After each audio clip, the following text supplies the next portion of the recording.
বর্জ্য ব্যবস্থাপনায় নগরবাসীকে সম্পৃক্ত করতে না পারায় নৈরাজ্য বাড়ছে। বিশেষজ্ঞরা বলেন, অনিয়ম দূর করে সুষ্ঠু ব্যবস্থাপনা নিশ্চিত করতে সাধারণের সম্পৃক্ততা জরুরি।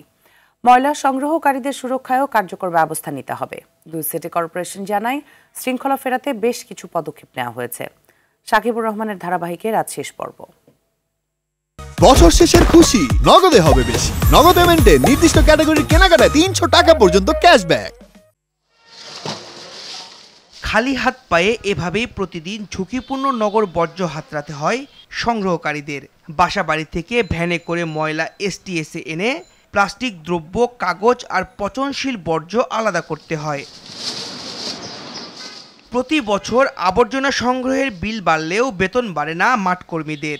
আছে সচেতনতার অভাব। তো আমরা ওষুধ খাই, মেডিকেলের মাল আছে, এইগুলা দিয়া অনেক কিছু হতে গিয়ে আমরা গরিব, আমরা আবার হতে আবার কি হাত কেটে গেল, কি করার আছে, আমরা গরিবে বলে জন্ম কষ্ট করে খাইতে। ইজারাদারদের দাবি, স্বাস্থ্য ঝুঁকি এড়াতে ময়লা সংগ্রহকারীদের জন্য সুরক্ষার ব্যবস্থা রয়েছে। হ্যান্ড গ্লাভস, জুতা, জ্যাকেট, মানে সেফটি ইস্যুতে যেগুলো দরকার সবই আমাদের আছে।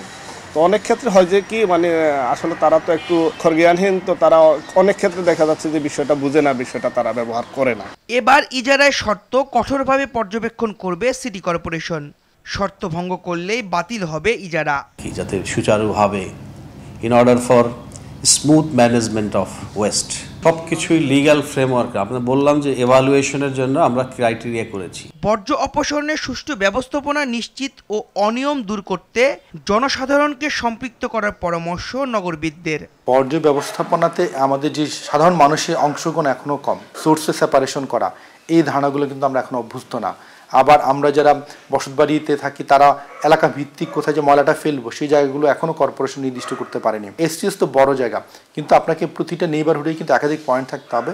পরিবেশ রক্ষায় সেকেন্ডারি ট্রান্সফার স্টেশন বা এসটিএস গুলো প্রধান সড়ক থেকে দ্রুত সরানোর তাগিদ দেন বিশেষজ্ঞরা। পরিকল্পনা মাফিক কিন্তু সেকেন্ডারি ট্রান্সফার স্টেশন এসটিএস কিন্তু তৈরি করা আগে হয়নি। এখন যখন কর্পোরেশন এসটিএসগুলো স্থাপন করতে গেল, সেগুলো লোকেশন অধিকাংশ ক্ষেত্রে ভুল লোকেশন।